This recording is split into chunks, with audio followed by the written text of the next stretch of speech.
Olá, pessoal. A graça e a paz do Senhor Jesus Cristo. Estou muito feliz de trazer a aula da nossa escola bíblica dominical, a aula de hoje, e hoje nós vamos falar sobre a história das histórias, a grande história que molda a nossa visão de mundo, a nossa cosmovisão, que é o óculos que nós utilizamos para enxergar a realidade. Em outras palavras, como é que o crente vê o mundo, como é que o crente vê os acontecimentos, as ideologias, como é que ele enxerga a sua história pessoal de vida, como é que ele entende o seu contexto histórico à luz de uma realidade maior. E antes de iniciarmos propriamente a aula, eu gostaria de fazer uma oração com você. Senhor nosso Deus, muito obrigado por esta oportunidade de estudarmos a tua palavra. O Senhor não nos deixou no mundo sem Deus. Pelo contrário, o Senhor se revelou a nós em linguagem humana, em linguagem inteligível, para que pudéssemos conhecer o Senhor e o dever que o Senhor requer de nós. Assim, nós pedimos que o Senhor mesmo, pelo teu Espírito, nos guie no entendimento daquilo que o Senhor tem planejado para a nossa vida, planejado para a história das histórias, planejado, Senhor Deus, para executar o teu propósito de ser eternamente e totalmente glorificado. Nós, assim, contamos com a tua intervenção. Em nome de Jesus, amém. Bom, pessoal, existem maneiras diferentes de se compreender a história, né? O pensamento secular, né, mais comum, vê os fatos da história como sendo um processo caótico, ou seja, ninguém planejou o universo, tudo é fruto do acaso. Então não existe tampouco controle, né, do que acontece dentro do nosso universo. As coisas e os eventos são simplesmente fruto deste acaso. Não há certeza, não há previsão de nada quanto ao futuro, a não ser aquilo que se pode tirar da causalidade, né? Ou seja, a relação de causa e efeito. Então, eu posso, por exemplo, estudar o movimento das nuvens e prever que vai chover em tal lugar, ou que a temperatura vai subir ou vai cair, coisas desse tipo, ok? Então, essa é a primeira maneira de compreender a história. É um processo caótico. Uma visão diferente é aquela dos antigos filósofos gregos, que imaginavam a história como um processo cíclico, ou seja, a história se repete. Você mesmo já deve ter ouvido, né, essa expressão, alguém comentando dessa forma. Tá vendo? A história se repete. Alguns afirmam, sem conhecimento, obviamente, que seria isso que Salomão estaria dizendo em Eclesiastes, né? Não há nada novo debaixo do sol, como se ele estivesse, então, suportando esta corrente filosófica. Não se trata disso. Mas do que se trata a visão dos gregos? É que tudo o que acontece ou acontecerá apenas um movimento que já se repetiu e continuará se repetindo. Não há novo, não há nada diferente do que já foi antes. A diferença em relação a Salomão é que ele não via a história dessa forma, mas ele entendia alguns processos menores, né, como sendo cíclicos. É o que ele diz, por exemplo, em Eclesiastes 1, do 9 ao 10. O que foi, é e o que há de ser. E o que se fez, isso se tornará a fazer. Nada há, pois, novo debaixo do sol. Há alguma coisa que se possa dizer, vê, isto é novo? Não, já foi nos séculos que foram antes de nós. Não está falando da história como um todo, mas sim de alguns processos menores dentro da história, correto? Então, o cristão, ele leva isso em consideração, mas ele não entende a história como cíclica e muito menos como caótica. O cristão, ele, embora reconheça isso que Salomão afirmou, A mentalidade cristã enxerga a história presente como um processo linear, ok? Esse processo chamado história, ele tem um autor, ele tem um senhor, que é um agente principal e soberano da história. E por entender assim, esse processo cíclico, corrigindo, esse processo linear, né, ele tem alguns pilares, ele tem alguns marcos, né, que definem, que dão formato à história como nós a enxergamos à luz da Bíblia. Esses eventos, que chamamos aqui de pilares, eles nos ajudam a compreender não somente para onde a história, de onde a história vem, para onde a história vai. Eles apontam o porquê das coisas e para onde elas se movem. Então, o cristão, ele não está assim perdido em meio aos acontecimentos. É lógico que nós não prevemos o futuro. E fatos acontecem e nos pegam de surpresa, como é o caso da atual crise, né, que foi decorrente da pandemia. Não era esperado. Todos tinham planos para 2020 e estão hoje vivendo uma realidade completamente diferente. Mas esses pilares do processo linear da história, que é o processo que a Bíblia nos apresenta, eles nos fazem enxergar também este acontecimento inesperado como tendo um porquê, como tendo um propósito, como tendo uma direção na qual ele aponta. E quais são esses pilares? São basicamente 4, tá? O primeiro deles é a criação, o segundo é a queda, o terceiro é a redenção e o quarto é a consumação, ou podendo ser chamada também de glorificação. Ok? A criação é o primeiro evento da história, né? Porque é quando Deus cria todas as coisas que existem fora dele, evidentemente. Ele cria a matéria, ele cria o tempo, ele cria os céus, que é o mundo espiritual, ele cria a terra, que é o mundo material. Ele cria o universo, né? As galáxias, as estrelas, os planetas, ele cria a terra, ele cria os elementos que há na terra, ele cria os seres vivos, ele cria o homem, a sua imagem e semelhança. Deus não fez uso de nenhum material pré-existente para criar o mundo, ele criou apenas com o poder da sua palavra. Ele não se via forçado a criar nenhuma dessas coisas. Ele criou porque ele quis, para a sua glória. Ele não depende de nada do que foi criado por ele. Ele é independente da criação. E ele governa soberanamente sobre aquilo que ele criou através da sua providência, né? Que é o segundo principal decreto de Deus, a criação e a providência. Então, a criação, ela revela a nossa origem e ela proclama qual é o propósito central da nossa existência e da existência do universo. Nós fomos feitos para a glória de Deus, para termos um relacionamento íntimo, né? Um relacionamento de comunhão com Ele, porque nós somos criados à sua imagem e semelhança. Esse é o primeiro pilar da história, do processo linear da história. O segundo é algo que ocorre pouco tempo após a criação do homem. É a queda, né? A queda, sem dúvida alguma, é aquele capítulo mais terrível, né? Mais triste, mais devastador da história.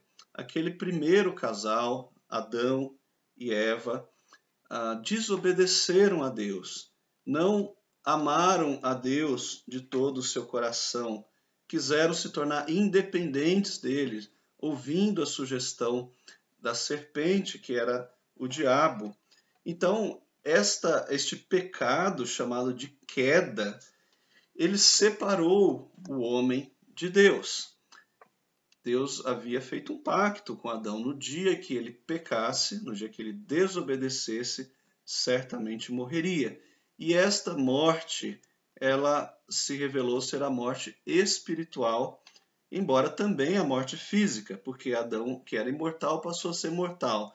Mas o principal é isso, ele agora estava separado de Deus. Ele não tinha mais comunhão com Deus, ele tinha vergonha do que tinha feito, ele procurava se cobrir, né, de uma maneira paliativa, né, com folhas e coisa e tal. Esta queda não afetou somente o homem, mas trouxe corrupção, trouxe mal, trouxe degradação, depravação a todas as áreas da vida e da existência. Toda a natureza geme debaixo da queda do homem. Então nós temos a fome, a miséria, a doença, a guerra, né? A violência, a corrupção, a maldade, enfim, tudo o que é mal, tudo que gera dor, tudo que gera sofrimento, decorre do homem ter caído da graça de Deus.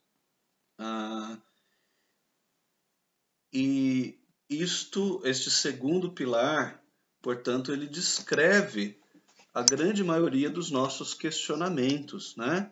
Por que um evento tão sofrido como a pandemia? Por que a crise? Por que o desemprego? Por que a doença? Por que a dor? Por que a morte? Todas essas perguntas têm como resposta a queda e os seus efeitos. Não que signifique diretamente um pecado específico de alguém, mas o cenário todo que decorre do homem ter escolhido um caminho sem a intervenção, sem o mandado de Deus, a autoridade de Deus sobre a vida dele, ok? Mas também nas primeiras páginas da Bíblia, Deus já antecipa, já dá um spoiler, né, de qual seria o terceiro pilar da história. A verdade é que todo o Antigo Testamento aponta para esse terceiro pilar que vem a se consumar, né, como um evento que inclusive cria um Novo Testamento, né? Este terceiro pilar se chama redenção. Deus, o Criador, ele tinha um plano de intervir na história e de resgatar as pessoas, de todas as tribos, de todas as línguas, de todas as nações. Ele enviou o seu próprio Filho, nascido sem pecado.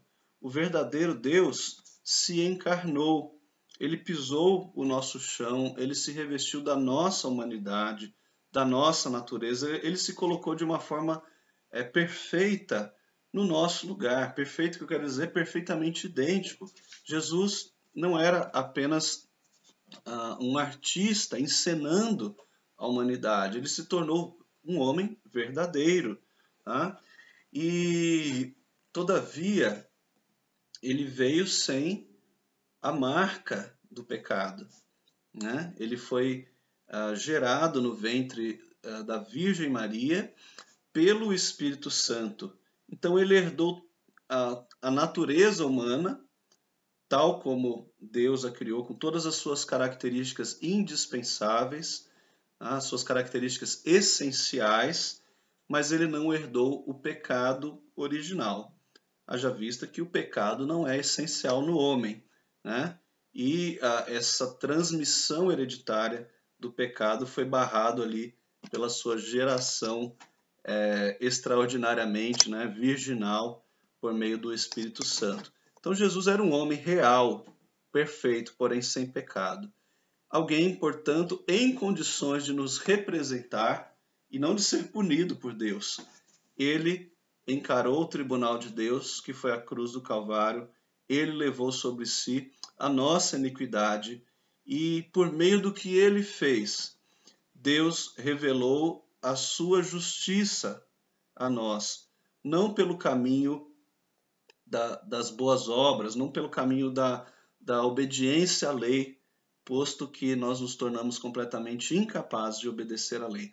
Mas ele revelou a sua justiça por meio da fé.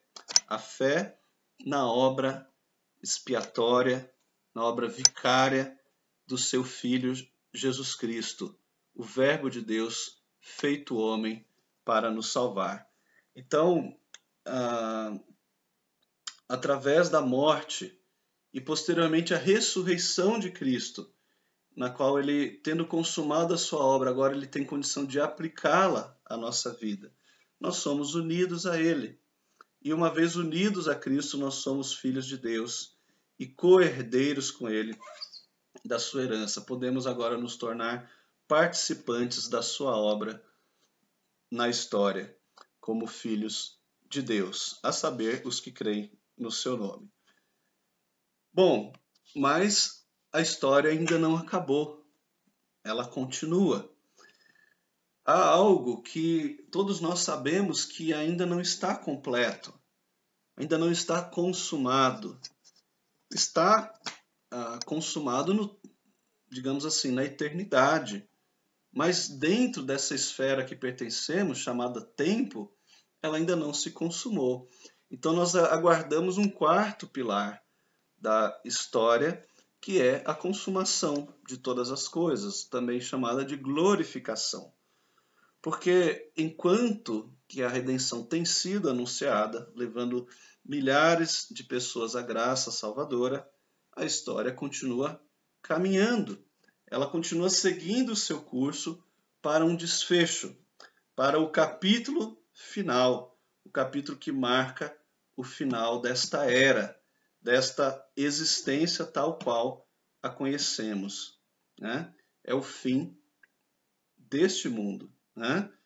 Quando Cristo regressar, quando ele trouxer o reino de Deus na sua plenitude, quando ele aniquilar toda a obra, né, de Satanás, do anticristo, da besta, ele vai então julgar todo homem, né, que todas as pessoas que viveram nesta terra, e ele vai inaugurar naquele dia da ressurreição o dia eterno. A partir de então serão novos céus e nova terra.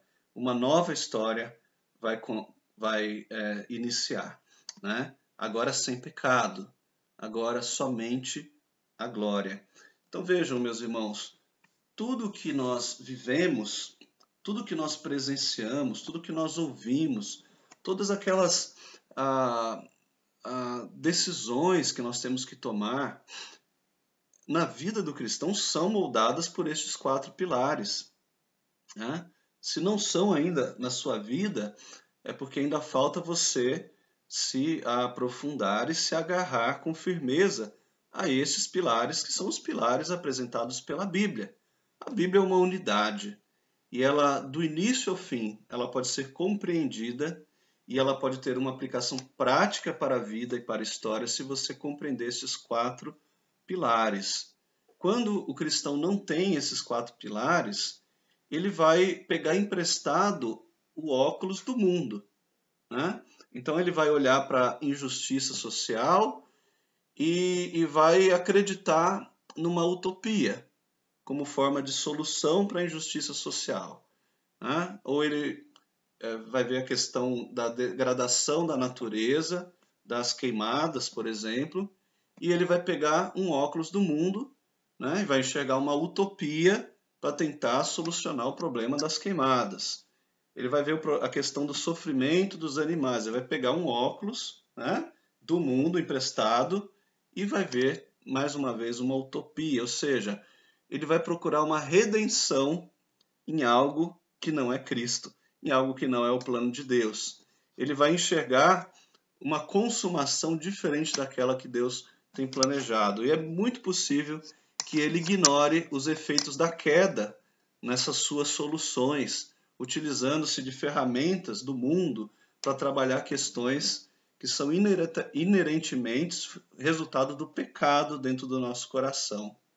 Ou ele vai tratar o outro ser humano com um viés distorcido por não entender a maneira como Deus criou e o propósito pelo qual Deus criou o outro ser humano, ou criou os embriões no ventre das suas mães, ou criou os animais diferentes dos homens, né, em grau de dignidade, enfim, com propósitos diferentes. Cada um desses pilares molda a maneira como você vê o mundo. Mas agora eu queria passar para uma parte um pouco mais prática, que seria o seguinte, né? Nesta grande história, também chamada de metanarrativa, né? A história das histórias, a história na qual a sua história pessoal, a história da nossa igreja, a história do nosso país, a história do povo de Deus se encaixa, né? Como você se encaixa nela? A Bíblia diz que Deus tem chamado a mim e a você, pessoas comuns, para participarem dos seus feitos nesta história das histórias, nesta meta narrativa.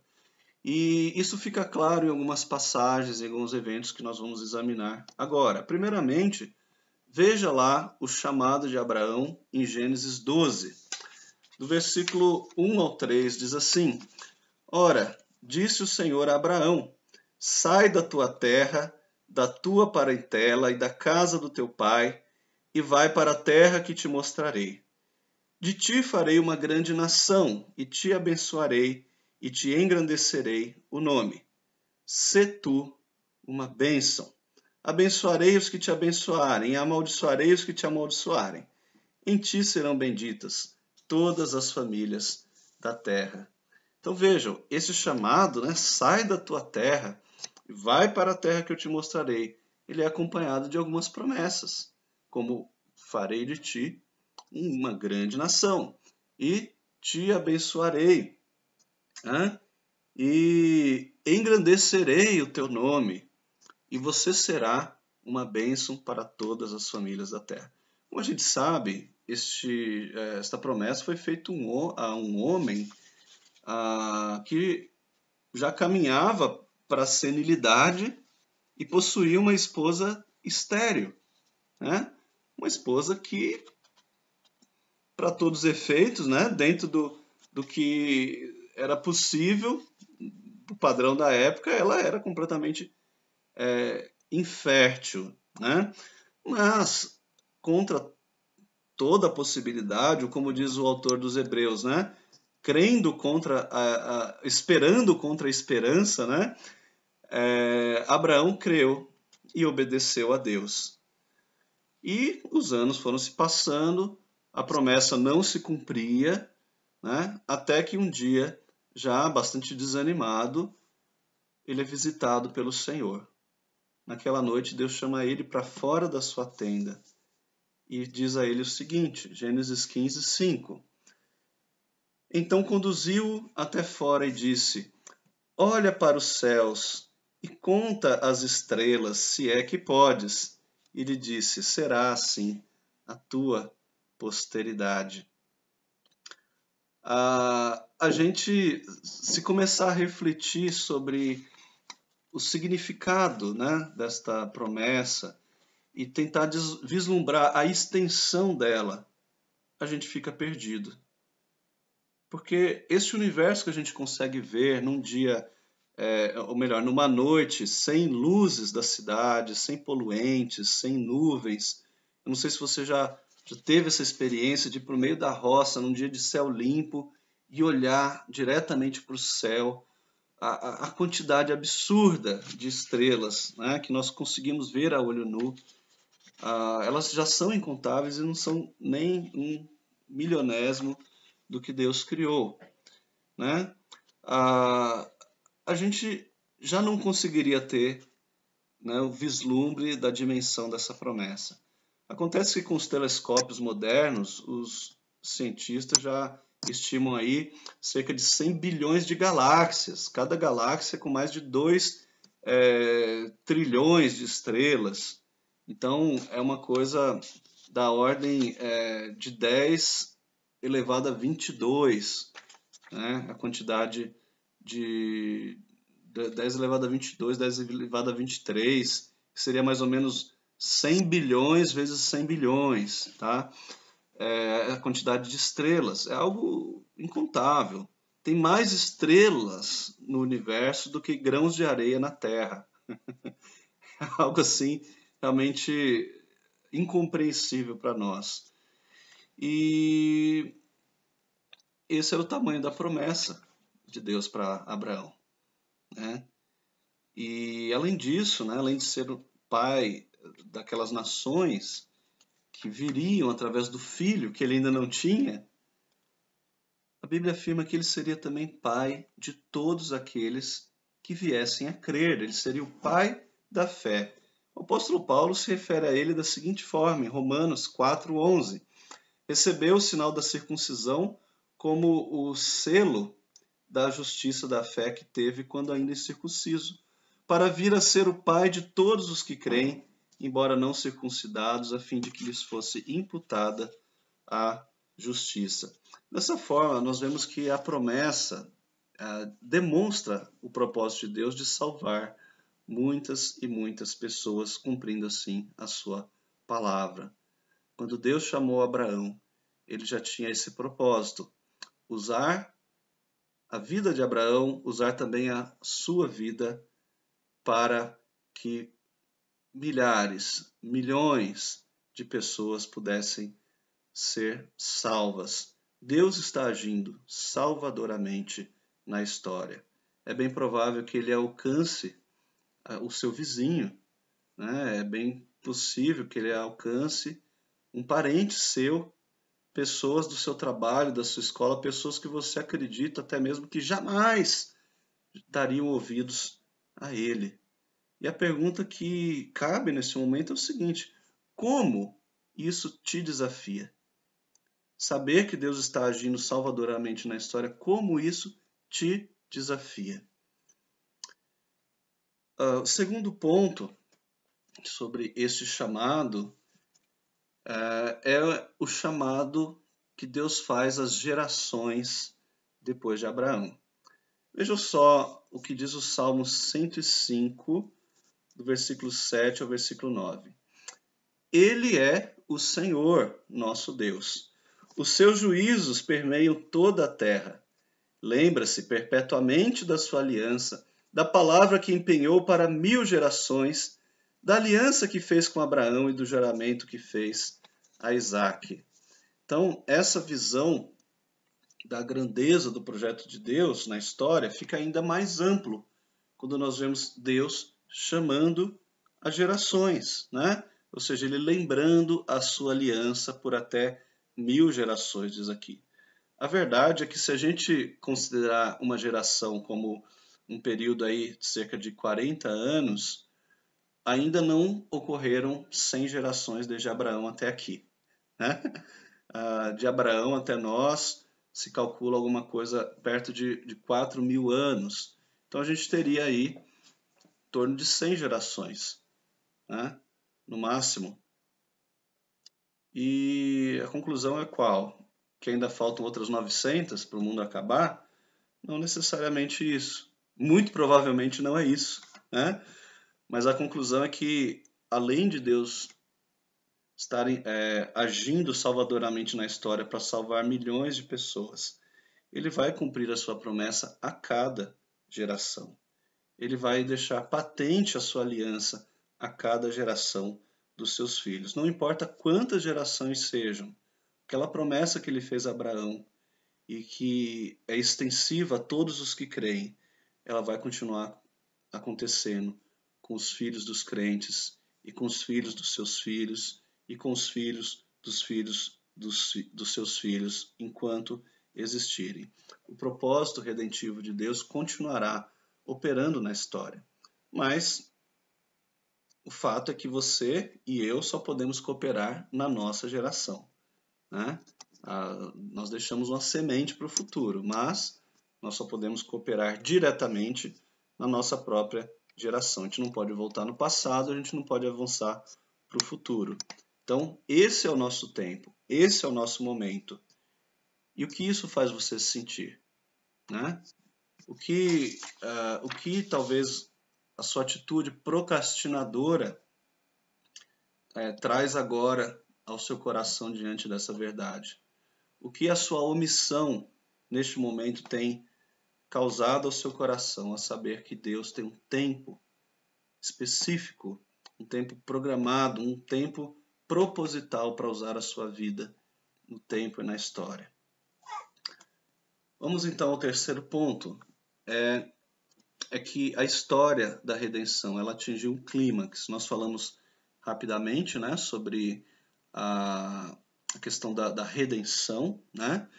E de fato a redenção ela é o ponto alto, né? O centro da história e de toda a realização de Deus entre os homens é a pessoa de Jesus Cristo e a sua obra redentora.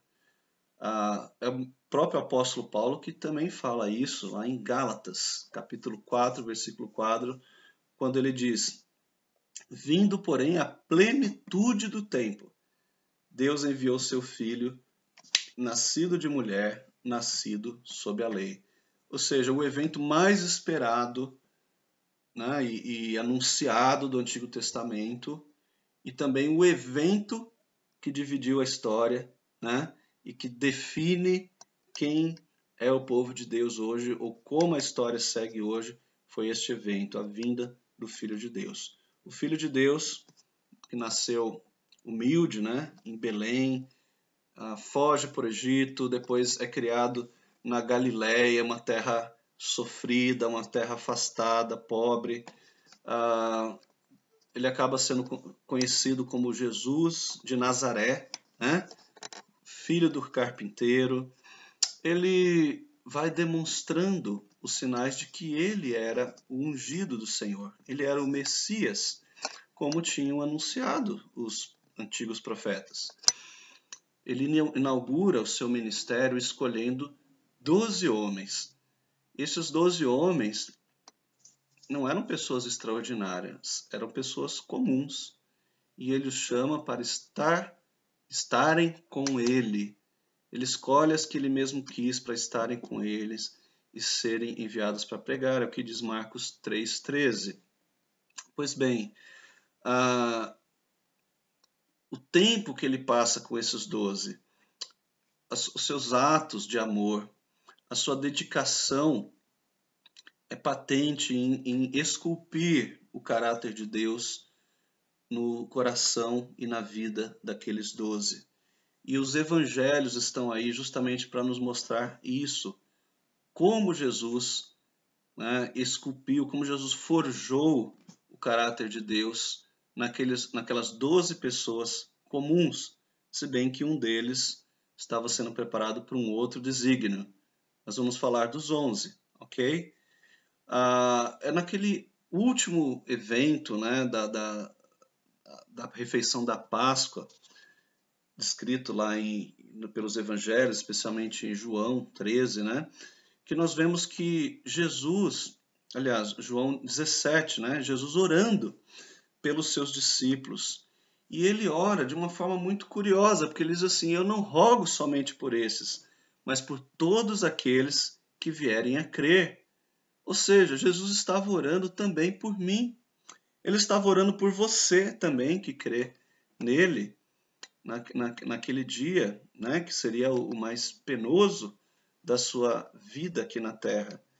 Então, a obra de Cristo ela se torna completa na medida em que ele preparou aqueles homens para a sua partida, dando a eles todo o equipamento que eles precisavam, né, para atingir a maturidade no seu ministério e poderem ser enviados, né, depois a pregar e continuar a obra. Enfim, o nome disso, resumidamente, é discipulado, tá bom? Deus nos dá a oportunidade, num outro encontro, a gente esmiuça um pouco mais quais são os pilares do discipulado, que é o método de Cristo, né? De crescer o reino na terra. Mas o fato é que Jesus então se entrega à morte na cruz para a redenção daqueles discípulos que ele havia equipado e amadurecido, e agora ele ressurge dos mortos como um vencedor, e agora dá uma missão para eles. Ele ordena aos seus discípulos que, do mesmo modo que ele selecionou pessoas, investiu na vida deles, eles também deveriam ir e fazer o mesmo. Mateus 28, 18 a 20 diz: Jesus, aproximando, falou-lhes, dizendo: toda autoridade me foi dada no céu e na terra. Ide, portanto, fazei discípulos de todas as nações, batizando-os em nome do Pai, do Filho e do Espírito Santo, ensinando-os a guardar todas as coisas que vos tenho ordenado. E eis que estou convosco todos os dias, até a consumação do século. Então, amados, o que fica claro aqui é que a principal ordem de Jesus aos seus discípulos era fazer discípulos. Se você examinar essa passagem na língua grega, você verá que só existe um imperativo aqui. E são 4 verbos, um imperativo e 4 particípios, que traduzindo para o português eles ficam mais parecidos com o gerúndio, né? Ou seja, orações subordinadas. O imperativo é a oração central, é a oração primordial, e este imperativo é fazer discípulos. O ide é indo, né? Ou enquanto vocês vão, ou por onde vocês foram, fazer discípulos. Fazer discípulos também batizando, né? Arrolando as pessoas na igreja de Cristo, ensinando-as a guardar o que vos tenho ordenado, é o 4º verbo, né? Também subordinado a fazer discípulo. Então, a principal ordem de Cristo foi esta. Naquela ocasião em que os seus discípulos foram comissionados, mais uma vez Jesus anuncia que tudo caminhava para um fim glorioso, o fim que nós esperamos, o fim que vai marcar o desfecho, né, dessa existência e da inauguração ao dia eterno. Isso está registrado em Atos 1:11, quando ele diz: varões galileus, ele não, né? Os anjos, por que estáis olhando para as alturas? Este Jesus que dentre vós foi assunto ao céu, virá do modo como o viste subir. Tá? Então, este clímax, ele não somente nos anima, nos estimula, nos encoraja a fazer discípulos, mas ele também deixa claro que o que Jesus veio fazer aqui, primeiramente foi, sem dúvida alguma, consumar a obra da redenção, mas ele também nos deixou um método para reconciliar as pessoas com Deus, para sermos embaixadores dele, e este método é fazer discípulos, é imitar Jesus na sua metodologia de trazer pessoas para perto da gente, investir na vida delas e equipá-las para serem crentes maduros e engajados na obra de Deus. E, finalmente, né, o 4º e último ponto que eu gostaria de abordar é como será este final, como será esse desfecho. Queria ler com você Apocalipse, capítulo 7, versículo 9 a 17. Diz assim: depois dessas coisas vi, e eis grande multidão que ninguém podia enumerar, de todas as nações, tribos, povos e línguas, em pé diante do trono e diante do Cordeiro, vestido de vestiduras brancas, com palmas nas mãos.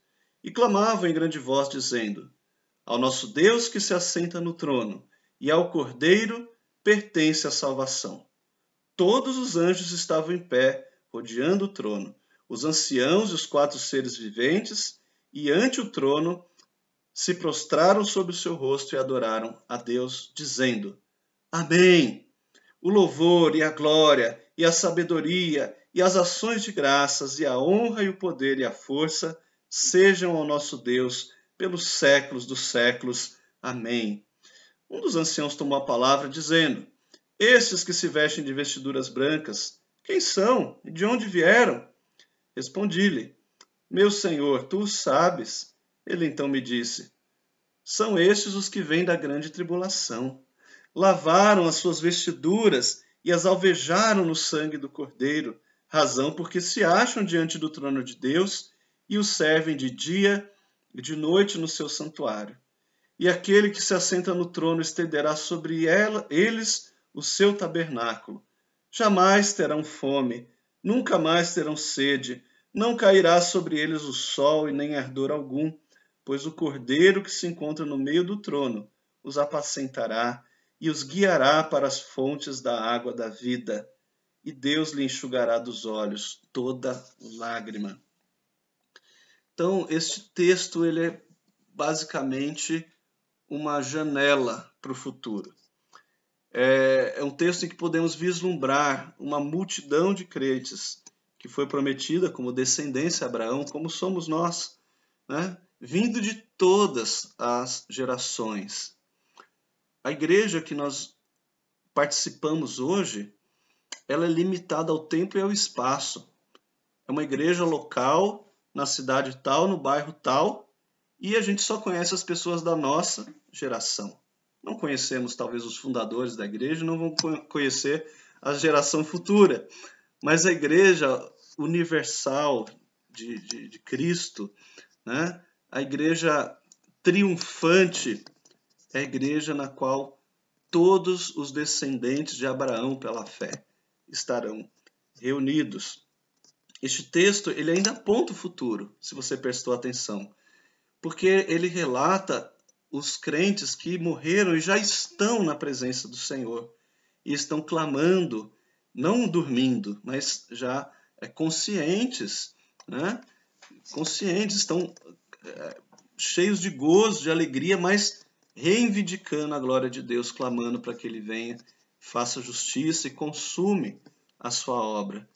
E a promessa é clara, né? Deus reinará sobre eles, né?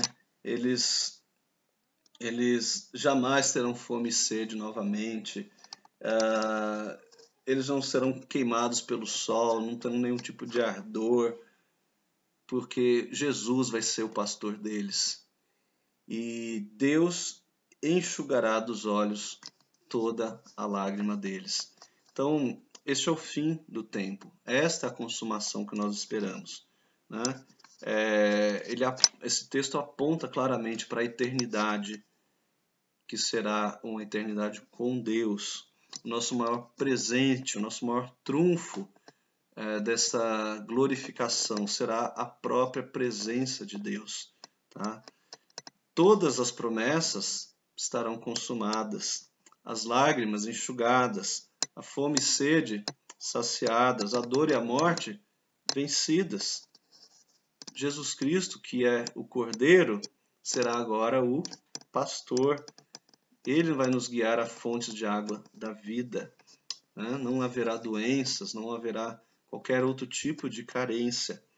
Toda esta dedicação que a gente tem hoje em fazer discípulos, em anunciar, em viver o Evangelho, vão ter um resultado glorioso. E o desfecho será o próprio poder da graça de Cristo que nos salvou. E quando você se depara com essa expectativa, quando você se depara com esse cenário, né, do desfecho que Deus tem planejado para a nossa vida aqui na Terra, que tipo de expectativa, que tipo de esperança isso produz no seu coração? Então, concluindo, irmão, todo esse processo, né, que já dura séculos, apesar da sua vida ser muito breve, Deus te escolheu antes da fundação do mundo, Ele te alcançou, Ele te deu um chamado, né? A obra que Ele começou, Ele completará.